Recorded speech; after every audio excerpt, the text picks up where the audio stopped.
দেখে নাও group C special math series কিন্তু আমাদের চলছে।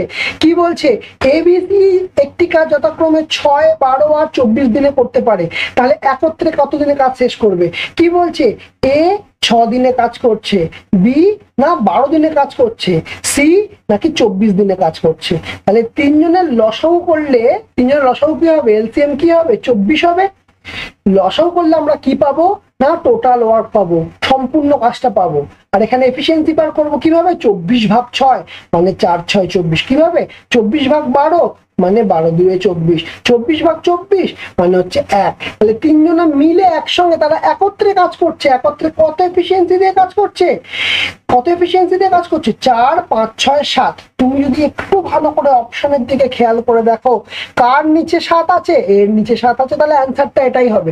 ঠিক আছে, একটুখানি দেখিয়ে নিই, তোমাদের যদি কনফিউশন থাকে কিভাবে আসে অ্যাকচুয়ালি। 24 তাহলে total work divide by efficiency, total work divide by efficiency করলে হয় নাম্বার অফ ডেজ, মানে কদিন লাগছে। তাহলে 7/24 মানে 3 7 21, 22 23 24/7, কারণ এখানে তো 7 আছে, তার মানে 7 তো মৌলিক সংখ্যা, তাহলে এখানে আমার 7 দিয়েই অ্যান্সার হবে। এইভাবে ছোট ছোট ট্রিক্স গুলো কিন্তু খুব কাজে লাগবে আমাদের 15 নম্বরের যে গ্রুপ সি গ্রুপ ডির যে মধ্যে যে অঙ্কগুলো থাকবে তার